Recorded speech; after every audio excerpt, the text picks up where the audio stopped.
don't ever slow up, no I don't take I got no love for the fakeness. If you wanna play tough and wanna hate this, I'll always show up and make a statement. Hey YouTube, I just want to give a salute to everybody and say thank you.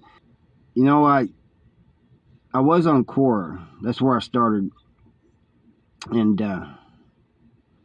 there's people on there wanting me to start on doing YouTube, and I didn't want to at first, but finally I did, and I'm glad I did. You know, this is not about me. This is about keeping our youth out of prison and telling the ones who got out of prison that they can make it. You know, they just can't give up. Wherever you are, the message is the same, you know.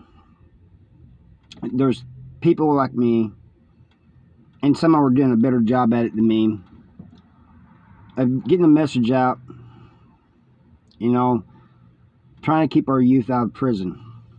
Like Chad from Blood on the Razor Wire, Jay Williams and Let's Live Life. All these people, they're trying to help people. They're trying to get a message out there. And yeah, you know, some of it we do for entertainment, you know, but my main purpose is, and people like Chad and Jay, I know their main purpose is to help people and educate people, keep people out. So I thank each and every one of you for, you know, subscribing. If you know of somebody that's headed for trouble, show them a video from one of the, you know, it doesn't have to be mine, it can be somebody else's, you know.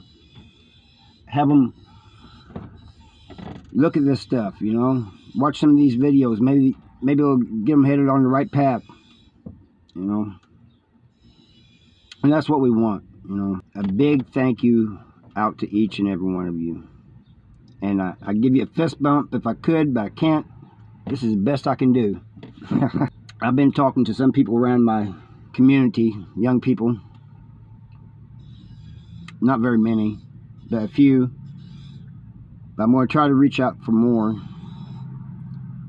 Because, you know, I care about our youth. I remember when I first went to prison, I was 18 when I got to Missouri State Penitentiary, and all these old heads was just shaking their head, saying, wow, you're just a kid. It's getting, you guys are getting younger every day coming in here. That really didn't hit me until years later. I guess it was around 2014, 2015, a couple of years before I got out. The people were coming to prison that were born in the late 90s. And I was just like, to me that wasn't that long ago, you know, at that time. I just couldn't believe it. You was born in the late 90s? That means that your parents were probably just kids when I went to prison. Young kids. And then when I got my level dropped and I went to a lower level prison, the only reason he recognized me is because I look like my brother. Everybody says I do. And that's another thing. I went to prison protecting my brother. Respect to all who protect their families. That's not what I'm talking about when I'm talking about people going to prison. Sometimes, if it's for a good cause, I salute you for it. I'm talking about the people who are messing up, throwing their lives away, hurting their families, causing pain and suffering. And my brother, they tore him up. And I don't want to see anybody go through that. Friends. And that's another thing. Many of your friends, you think are friends, you go to prison, they forget about you. You say, oh, that won't happen to me. They'll ride with me till the wheels fall off. Maybe one or two of them. I had one or two of them, you know, a few of them. Most of them, though, stopped writing after a while, stopped visiting. Maybe once in a while they'd ask my family how I was doing. You don't want to go through that. It's not just about going to prison, doing time, dealing with the guards, dealing with other people in the yard, maybe having to fight. Same people day in, day out. It's more than that.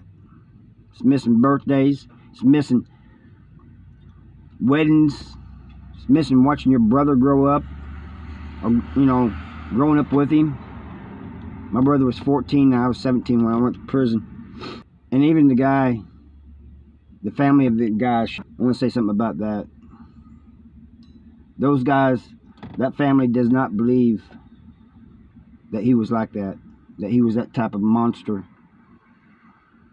And I can't fault him for that. You know, who wants to believe that about their own relative, you know, their own brother, sister, you know, father, whatever.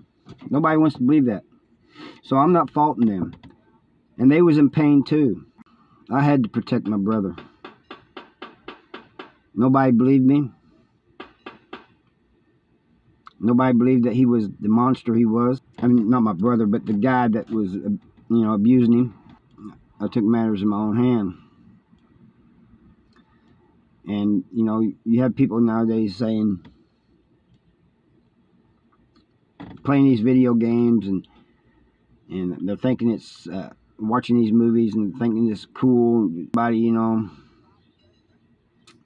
oh, that's just movies and games. It's a different story when you have to do it in real life. And, you know, there's not a day that goes by I don't think about it. Anyway, I got off track. All you guys and women who subscribe, thank you from the bottom of my heart. Let's get this message out here. Let's share, not just mine, but others that are doing the same thing. Let's keep our youth out of prison. Thank you.